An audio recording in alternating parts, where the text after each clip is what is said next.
تو میں اہل سنت کو یہ کہنا چاہتا ہوں کہ آپ یزید کی مخالفت نہ کریں. آپ یزید کی مخالفت کیوں کرتے ہیں؟ قیامت کے دن ایک جھنڈا لگایا جائے گا، غداروں کا جھنڈا ہوگا، اور تم آج یزید کی بیعت توڑ لو، یاد رکھو کہ تم غداروں کی صف میں چلے جاؤ گے اور قیامت کے دن غداروں میں شمار ہوگے. تیسرا گروہ ہے محمد بن حنفیہ کا. انہوں نے کسی کی بیعت نہیں کی، نہ ابن زبیر کی بیعت کی اور نہ ہی انہوں نے یزید بن معاویہ کی بیعت کی. تو عبداللہ ابن عباس، محمد بن حنفیہ، انہوں نے یزید کی بیعت نہیں کی. بڑے بڑے صحابہ نے ان کی بیعت کر لی. اور بھائی یہ بھی تو بتاؤ کہ یزید کی بیعت کیسے لی گئی، ان سے کیسے کروائی گئی. بسم اللہ والصلاة والسلام علی رسول اللہ وآلہ وعلا. السلام علیکم ورحمۃ اللہ وبرکاتہ. گزشتہ ویڈیو کے اندر ہم نے اس موضوع پر بات کی کہ وہ کون سے صحابہ کرام ہیں جنہوں نے امام حسین علیہ السلام کا ساتھ دیا، جنہوں نے کربلا کے اندر امام حسین علیہ السلام کی مدد کی.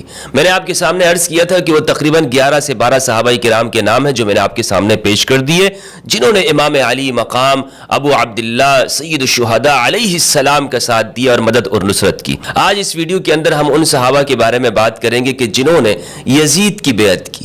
یزید کی بیعت کے حوالے سے میں تفصیلاً ایک ویڈیو بنا چکا ہوں جس میں نے یہ بات بتائی ہے کہ ایسا نہیں ہے کہ جن صحابہ نے یزید کی بیعت کی ہے تو وہ ہنسی خوشی کر لی ہو. اس کے لیے بہت سے راستے اپنائے گئے. خود معاویہ بن ابی سفیان کے زمانے میں ہی صحابہ سے بیعت لینے کا سلسلہ شروع ہو گیا تھا یزید کے لیے، کہ یزید کو تخت نشینی پر، یزید کو تخت پر لایا جائے، اس کو بٹھایا جائے.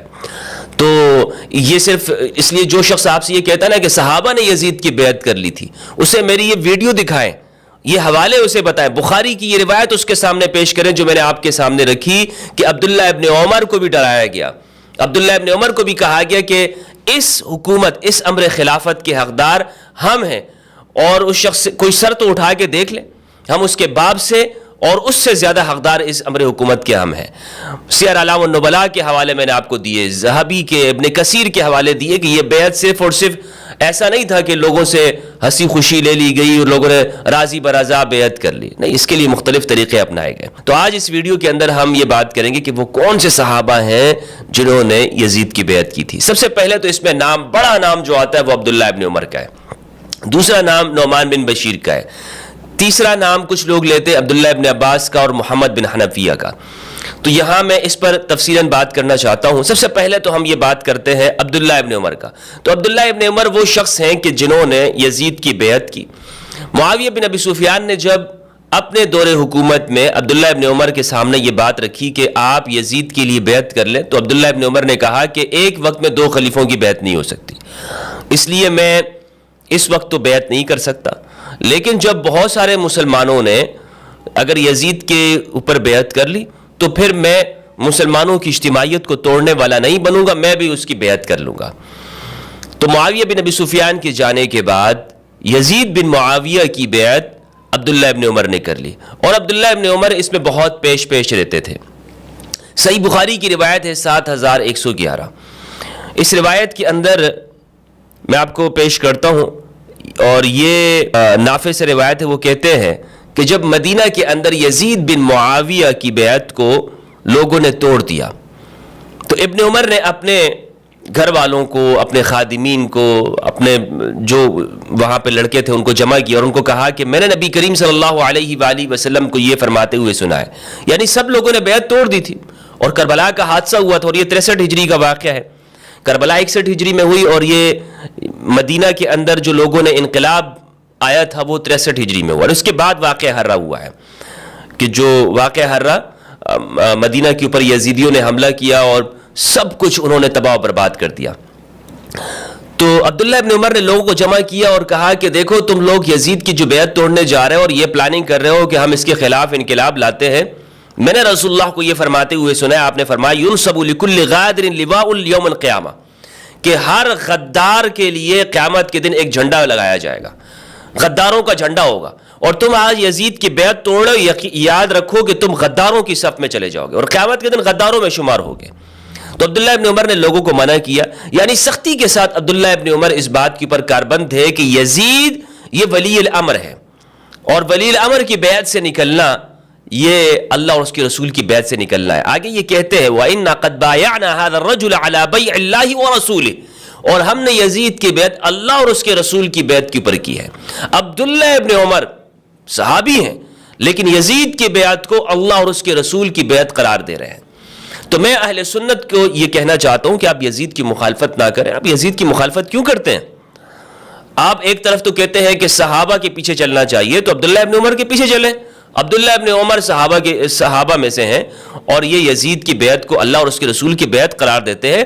لیکن افسوس کے ساتھ یہاں ہمارے اہل سنت کا جو موقف ہے وہ کبھی وہ یزید کے خلاف چلے جاتے ہیں. کیوں یزید کے خلاف آپ جاتے ہو؟ اگر آپ اپنے آپ کو صحابہ کی تابعداری کرنے والا کہتے ہو تو آپ کو چاہیے کہ آپ یزید کے پیچھے چلیں، جیسے کہ عبداللہ ابن عمر لوگوں کو منع کر رہے ہیں. اور عبداللہ ابن عمر سمجھتے تھے کہ امام ہے یہ، یعنی جو حکمران ہے یہ امام ہے، اور امام کی بیعت سے نکلنا یہ جاہلیت کی موت مرنا ہے. مسلم کی روایت ہے اور دیگر اس کی روایتیں موجود ہیں. تو پہلے جو شخص ہیں وہ ہے عبداللہ ابن عمر. دیکھیں یہاں پر میں آپ کو ایک بات کہتا چلوں کہ ہمارے ہاں بہت زور و شور سے یہ بات کہی جاتی ہے اور اس کو ایک روایت کے ساتھ بیان کیا جاتا ہے کہ میرے صحابہ ستاروں کے مانند ہیں، جس کے پیچھے چلو گے تم ہدایت پا جاؤ گے. اگرچہ یہ روایت موضوع من گڑت ابن عبد البر نے، ابن حزم وغیرہ نے رحمہ اللہ نے اسے کہا، اور محدثین نے اسے کہا ہے کہ یہ من گڑت روایت ہے. لیکن اگر اس کو مان لیتے ہیں تو عبداللہ ابن عمر اور دوسرے صحابہ جنہوں نے یزید کی بیعت کی ہے، اس بات کو آپ کس جگہ پہ رکھیں گے؟ کیا پیش کریں گے؟ یعنی کیا یہ صحابہ نہیں ہیں؟ کیا ان کی اتباع نہیں ہونی چاہیے؟ کیا ان کے پیچھے نہیں چلنا چاہیے؟ تو یزید کو کس منہ سے آپ یزید کو لعن طعن کرتے ہیں؟ یزید یوں ہے، یزید یہ ہے، یزید فلاں ہے. یزید کے قصیدے پڑھو، یزید کو اچھا کہو تم، کیونکہ صحابہ نے یزید کی بیعت کی ہے. صحابہ نے یزید کی بیعت کی ہے. دوسرے جو صحابی ہیں وہ ہے نعمان بن بشیر. نعمان بن بشیر 2 ہجری کے اندر پیدا ہوئے، یعنی مدینہ میں ان کی پیدائش ہے نعمان بن بشیر کی. اور لوگوں نے کہا ہے کہ مورخین نے جس سال عبداللہ بن زبیر پیدا ہوئے اسی سال یہ پیدا ہوئے. لیکن قول یہ ہے کہ جب رسول اللہ صلی اللہ علیہ وآلہ وسلم کا وصال ہوا تو ان کی عمر 8 سال تھی، تو 3 ہجری کے اندر یہ پیدا ہوئے ہوں گے احد کے سال میں. اور یہ صغار صحابہ میں ایسے آتے ہیں نعمان بن بشیر، کبار صحابہ میں نہیں ہیں. انہوں نے معاویہ بن ابی سفیان کی بیعت کی، اور یہ امام علی علیہ السلام کے ساتھ نہیں تھے، نہ جمل میں نہ صفین میں. یہ معاویہ بن ابی سفیان کے ساتھ تھے. پوری زندگی انہوں نے معاویہ بن ابی سفیان کے ساتھ گزاری، اور معاویہ کے بعد یہ یزید بن معاویہ کے ساتھ رہے ہیں اور کوفہ کے اوپر گورنر رہے ہیں. لیکن نعمان بن بشیر وہ شخص ہے کہ جن کو یزید نے نعمان بن بشیر کو معزول کر دیا تھا سیر جون کے کہنے پر، جو کہ ایک مسیحی تھا. اس کے کہنے پر یزید نے نعمان بن بشیر کو معزول کر کے ہٹا کر عہدے سے ان کی جگہ کے اوپر عبید اللہ ابن زیاد کو لگا دیا تھا. اور سیر جون نے کہا تھا کہ عبید اللہ ابن زیاد کو لگاؤ، وہ تمہیں حسین کا سر لا کر دے دے گا. اس کو ابن کثیر نے اور الکامل فی التاریخ کے اندر یہ بات لکھی ہوئی ہے. تو اب نعمان بن بشیر وہ شخص ہیں کہ جنہوں نے یزید کی بیعت کی. یہ دوسرے صحابی ہیں جو یزید کی بیعت کرنے والے ہیں. تیسرا جو نام آتا ہے صحابہ میں وہ ہے عبداللہ ابن عمر بن عاص کا. عبداللہ یہ بیٹے ہیں عمر بن عاص کے، اور عمر بن عاص آپ کے علم میں ہے کہ یہ بھی معاویہ بن ابی سفیان کے ساتھ رہے، ان کے گورنر رہے، ان کی جنگوں کے اندر شریک تھے. صفین کے اندر امام علی علیہ السلام کے خلاف لڑے ہیں، جمل میں امام علی کے خلاف تھے یہ عمر بن عاص. اور عمر بن عاص کا صحیح مسلم کے اندر کتاب الایمان کے اندر اعتراف موجود ہے کہ ہماری زندگی کے 3 ادوار ہیں. اس پر انشاءاللہ عز و جل میں عمر بن عاص کی جو بائیوگرافی ہے اس میں گفتگو کروں گا. عبداللہ ابن عمر نے جو بیعت کی ہے، اس حوالے سے میں آپ کو بتاتا چلوں کہ ان سے بیعت کیسے لی گئی. یعنی یہ صحابہ سے جو بیعت لی گئی ہے یہ کوئی اتنی آسانی سے نہیں لی گئی، ان پر سختیاں کی گئی، ان پر تشدد کیا گیا.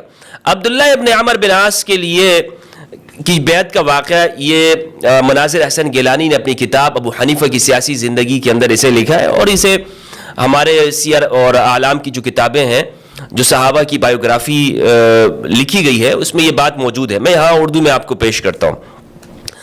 تو یہ لکھتے ہیں صفحہ نمبر 47 پر، کہا جاتا ہے کہ عابس ایک قاضی تھا جو امویوں کا قاضی تھا. کہتے ہیں معاویہ نے مصر کے والی مسلمہ کو لکھا کہ یزید کے لیے لوگوں سے بیعت لی جائے. یعنی یہ معاویہ نے اپنی وفات سے 5 سال قبل ہی یہ کام شروع کر دیا تھا کہ یزید کے لیے بیعت لینا.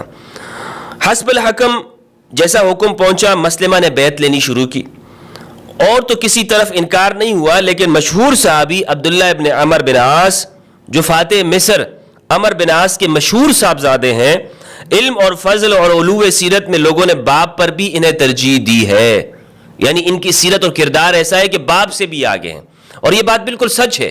عبداللہ بن عمر بن عاص یہ صفین میں شریک تھے، لیکن صفین میں انہوں نے تلوار نہیں اٹھائی۔ اتنے غیرت مند یہ انسان تھے کہ ان سے کہا گیا کہ بھائی تم تلوار کیوں نہیں اٹھاتے؟ انہوں نے کہا میں علی کے خلاف تلوار اٹھا لوں؟ نہیں، اور میں جو یہاں پر تم مجھے دیکھ رہے ہو میں صفین میں ہوں تو میں اپنے باپ کے ساتھ ہونے کی وجہ سے ہوں، کہ میرا جو باپ ہے یہ صفین میں یہاں معاویہ کے ساتھ ہے، تو میں بھی اپنے باپ کے ساتھ ہوں، اور مجھے میرے باپ نے کہا تھا اتے آبا کا، اپنے باپ کا کہنا مانتے رہنا، تو میں یہ اس بات سے سمجھا ہوں کہ یہ ہر حال میں کہنا ماننا ہے، یعنی مجھے جو رسول اللہ نے فرمایا تھا کہ اپنے باپ کا کہنا ماننا، تو اب یہ بات میرے لیے ایسے ہو گئی ہے کہ میں یہ سمجھتا ہوں کہ شاید یہاں بھی کہنا ماننا ہو، لیکن بہرحال چونکہ مجھے رسول نے فرمایا ہوا اور میرے سامنے قول رسول ہے، اس لیے میں اپنے والد کے ساتھ ہوں، وگرنہ تو میں ان کو اس لیے نہیں یہاں پر موجود ہوں کہ ان کو حق سمجھتا ہوں۔ تو عبداللہ بن عمر بن عاص وہاں موجود رہے، لیکن انہوں نے تلوار نہیں اٹھائی صفین کے اندر، تو یہ ایسے انسان تھے۔ تو ان کے بارے میں کہا گیا کہ ان سے بیعت لی جائے، تو معاویہ نے جب مسلمہ کو حکم دیا، مسلمہ کہتے ہیں مسلمہ نے اعلان کیا کہ کون ہے کہ جو عبداللہ بن عمر بن عاص سے بیعت لے کر آئے گا یزید کے لیے، عبداللہ کو درست کرنے کے لیے کون آمادہ ہے؟ کہا جاتا ہے کہ یہ قاضی صاحب کھڑے ہوئے، ان کو اور کچھ نہیں آتا جاتا تھا، بس ان کو یہی آتا تھا کہ یہ زبردستی کرتے تھے، اور بولے میں اس کام کو انجام دیتا ہوں۔ عبداللہ بن عمر اس زمانے میں اپنے والد کے مشہور قصر جو کہ فسطاط میں واقع تھا اس میں قیام فرما تھے۔ آپ اس پولیس کے نوجوانوں کو لے کر پہنچے اور ان کے مکان کو گھیر لیا اور کہا کہ بھائی یزید کے بیعت کے متعلق تمہارا کیا ارادہ ہے؟ اس نے عبداللہ ابن عمر نے انکار کیا، کہا کہ میں نہیں کروں گا بیعت۔ تو انہوں نے کہا کہ بیعت کرنی ہے کہ نہیں کرنی؟ انہوں نے پھر انکار کیا۔ تو مورخین لکھتے ہیں کہ انہوں نے لکڑیاں جمع کی اور ان کے محل کو آگ لگا دیا۔ وہ بیچارے باہر نکلے جان بچانے کے لیے، اور معذور، وہ کہتے ہیں میں نے اپنے آپ کو معذور پایا، کیا کرتا، گھر جلا دیا ان کا، تشدد کیا ان کے اوپر، تو انہوں نے بالآخر وہی کچھ دہرا دیا کہ جو اس جاہل نے اسے کہا تھا۔ یعنی عبداللہ ابن عمر نے کہا کہ ٹھیک ہے میں بیعت کرنے کے لیے تیار ہوں، تو اس شخص نے کہا کہ آپ کم از کم اتنا کہہ دیں جو میں آپ کے ساتھ کہہ رہا ہوں۔ عبداللہ ابن عمر نے وہ بات بھی کہہ دی۔ تو اس طرح یزید کے لیے بیعت لی گئی۔ صحابہ سے تشدد کیا گیا ان کے اوپر، لوگ ان کے اوپر چھوڑے گئے، مسلط کیے گئے، تو بیعت کیوں نہ کرتے؟ جان بچانے کے لیے انہوں نے بیعت کر لی۔ اسی طرح عبداللہ ابن عمر بھی جانتے ہیں کہ بھائی یزید اس کا حقدار نہیں ہے، لیکن عبداللہ ابن عمر بھی پتہ ہے کہ بھائی اگر بیعت نہیں کروں گا تو کیا حشر ہونے والا ہے، کیا میرے ساتھ ہوگا، اور زبردستی بیعت لی جا رہی ہے۔ تیسرا جو نام آتا ہے وہ ہے عبداللہ ابن عباس کا اور محمد بن حنفیہ کا۔ اس پر میں تھوڑی سی گفتگو کرنا چاہتا ہوں اس حوالے سے کہ یہاں پر جو محمد بن حنفیہ کے حوالے سے اور عبداللہ ابن عباس کے حوالے سے پیش کیا جاتا ہے کہ انہوں نے یزید کی بیعت کی تھی، یہ بات درست نہیں ہے۔ یزید کی بیعت عبداللہ ابن عباس نے نہیں کی، یہ ثابت نہیں ہے۔ میرے سامنے یہ کتاب ہے صحیح تاریخ الطبری کی، صحیح تاریخ الطبری، اور یعنی یہ تاریخ الطبری جو ابو جعفر الطبری المتوفى 310 ہجری ہیں، اور تحقیق کا یہ کام محمد بن طاہر البرزنجی نے کیا ہے، جلد نمبر 4 صفحہ 127۔ وہ لکھتے ہیں کہ یزید کی بیعت کرنے میں صحابہ میں 4 قسم کے لوگ تھے، گروہ تھے، تقسیم ہو گئے تھے۔ پہلا گروہ ابن عباس کا جو رجحان تھا وہ ابن زبیر کی جانب تھا بیعت کے معاملے میں۔ دوسرا گروہ ہے صحابہ میں عبداللہ ابن عمر کا، عبداللہ ابن عمر نے یزید کی بیعت کی تھی اور یہ گروہ موجود تھا اس وقت میں۔ تیسرا گروہ ہے محمد بن حنفیہ کا، انہوں نے کسی کی بیعت نہیں کی، نہ ابن زبیر کی بیعت کی اور نہ ہی انہوں نے یزید بن معاویہ کی بیعت کی۔ چوتھا گروہ تھا امام حسین علیہ السلام کا کہ جنہوں نے اپنی جان پیش کر دی لیکن یزید کی بیعت نہیں کی، نہ معاویہ کے زمانے میں اور نہ یزید کے زمانے میں۔ یہ 4 گروہ تھے صحابہ کے اندر کہ جو باقاعدہ بیعت کے حوالے سے تقسیم ہو گئے تھے۔ یعنی جو شخص آپ کو یہ کہتا ہے نا کہ محمد بن حنفیہ نے یزید کی بیعت کی، وہ کذاب ہے، جھوٹا ہے۔ محمد بن حنفیہ نے ہرگز یزید کی بیعت نہیں کی، وہ الگ ہو گئے تھے۔ اور عبداللہ ابن عباس بعد میں انہوں نے ابن زبیر کی بھی بیعت نہیں کی ہے، بلکہ وہ محمد بن حنفیہ کے ساتھ مل گئے تھے اور دونوں نے مل کر وہ الگ ہو گئے تھے، وہ نہ ابن زبیر کی بیعت کرنے والے تھے اور نہ ہی وہ یزید بن معاویہ کی انہوں نے بیعت کی. صحیح بخاری کی روایت ہے 4666. ابن ابی ملیکہ سے روایت ہے، وہ کہتے ہیں کہ ہم ابن عباس کے پاس آئے اور ان کی خدمت میں حاضر ہوئے تو انہوں نے کہا کہ ابن زبیر پر تمہیں حیرت نہیں ہوتی کہ وہ خلافت کے لیے وہ کھڑے ہو گئے ہیں؟ تو میں نے ارادہ اور وہ کیا کچھ کر رہے ہیں، تو میں نے ارادہ کر لیا کہ ان کے لیے محنت مشقت کروں گا. اسی محنت اور مشقت میں نے ابو بکر اور عمر کے لیے بھی نہیں کی، یعنی ان کے لیے میں لوگوں کی راہ ہموار کروں، حالانکہ وہ دونوں ان سے ہر حیثیت سے بہتر تھے. میں نے لوگوں سے کہا کہ وہ رسول اللہ صلی اللہ علیہ وآلہ وسلم کی پھوپھی کی اولاد میں سے ہیں، زبیر کے بیٹے اور ابو بکر کے نواسے، خدیجہ کے بھائی کے بیٹے خدیجہ سلام اللہ علیہا، عائشہ کی بہن کے بیٹے رضی اللہ عنہ. لیکن عبداللہ بن زبیر نے کیا کیا، وہ مجھ سے غرور کرنے لگے. یعنی میرا ارادہ یہ تھا کہ اتنے فضائل ہیں ان کے تو میں ان کے لیے راستہ ہموار کروں، لیکن وہ میرے اوپر غرور کرنے لگے ہیں. انہوں نے نہیں چاہا کہ میں ان کے خاص مصاحبوں میں سے رہوں. مجھ کو ہرگز یہ گمان نہ تھا کہ میں تو ان سے ایسی عاجزی کروں گا اور وہ اس پر بھی مجھ سے راضی نہ ہوں گے. خیر اب مجھے امید نہیں ہے وہ میرے ساتھ بھلائی کریں گے، جو ہونا تھا سو ہو گیا. اب یہاں پر جو ترجمہ کرنے والا ہے جو داؤد راز ہے، انہوں نے ترجمہ بہت غلط کیا. وہ کہتے ہیں اب بنو امیہ جو میرے چچا زاد بھائی ہیں اگر مجھ پر حکومت کریں تو یہ مجھ کو اوروں کی حکومت کرنے سے زیادہ پسند ہے. حالانکہ روایت کے اندر ایسا کچھ نہیں ہے. روایت کے جو الفاظ ہے وہ یہ ہے وَإِن كَانَ لَابُدَّ، اگر یہ بیعت ہونا ضروری ہے تو پھر لَأَن يَرُبَّنِي بَنُو عَمِّي، تو میرے چچا کے بیٹے وہ میرے اوپر حکومت کریں. یہ مجھے زیادہ پسند ہے اس بات سے کہ مجھ پر دوسرے حکومت کریں. تو چچا کے بیٹے کون ہیں؟ محمد بن حنفیہ، وہ چچا کے بیٹے. لیکن یہاں ترجمہ کرنے والے بنو امیہ کا نام ڈال دیتے ہیں.